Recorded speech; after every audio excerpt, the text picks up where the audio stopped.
Alam niyo po mga kaibigan, ito, magugulat tayo sa ikikwento ko. Oo. Ito ikikwento ko, hindi ko ididetalye. Hindi ko i-mention ang pangalan ng taong ito. Dahil ito ay pribadong buhay nila.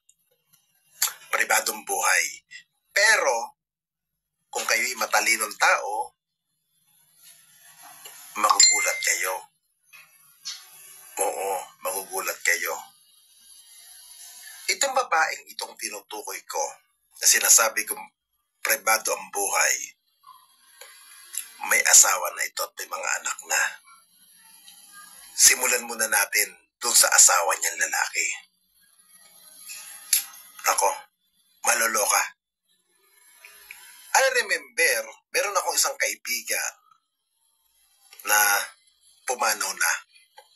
Itong kaibigan ko itong pumanaw na, one time na ikwento niya rin to,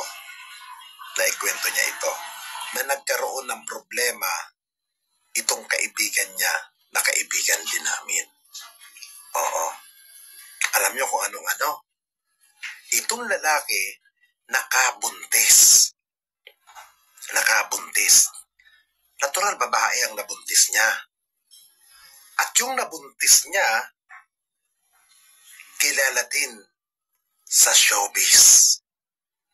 Kung hindi ako nagkakamali, itong babaeng nabuntis niya at yung bata, something 5 taon nata o mag-aapat na taon or magli5 taon na ang bata. Ngayon, nalaman ito ng babae na asawa ng lalaki. Nagkaroon na ng lamat ang kanilang samahan. Nagkaroon na ng hindi maganda na pagsasama. Nakakaloka. Nakipagrelasyon din yung babae. At take note, nakipagrelasyon yung babae sa isang basketballista. Guwapo, maganda ang ngipin nun lalaki. At take note hindi siya PBA, but basketballista. Alam niyo, pinakapaborito kong liga sa mga nagbabasketball, player. Maraming gwapo dyan. Maraming gwapo dyan player na gwapo, Edwardes. Kaya, take note, maliban sa maraming gwapo dyan, napakaswerte nung guy. Napakaswerte. Alam niyo ba kung anong mga regalo binigyan ng gasoline station? Oo, binigyan ng gasoline station yung player ng basketball. Hindi ko muna hindi ko sino siya, pero kilala nyo ito at alam ko kalat na ito sa sirkulasyon sa government. Itong babaeng tinutukoy ko, alam na ito. At ito ay naikwento rin sa akin nung isang kaibigan kong bakla nung time siya ay nabubuhay pa. At biglang may nagkwento na naman sa akin nito. Na-shocking ako, nawala na sa ulirat ko yan. Totoo nga pala talaga. At yung nagkwento, taga-make-up niya pa ang nagdadaldal. Taga-make-up niya pa nung government official. At ito pa. Nagkamali na nga yung lalaki, nagkaroon ng bunga yung taga-showbiz at yung lalaki.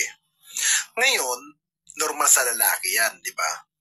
Na magkaroon ng relasyon sa ibang babae, magkaroon ng anak, normal yan.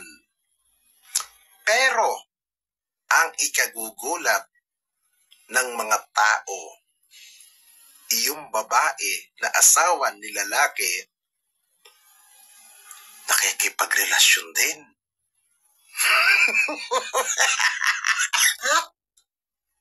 Ito pa ha, balik tayo sa lalaki, sa asawa ng babae na government official.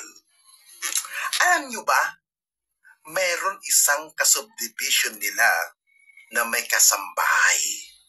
Kasambahay na nabuntis din.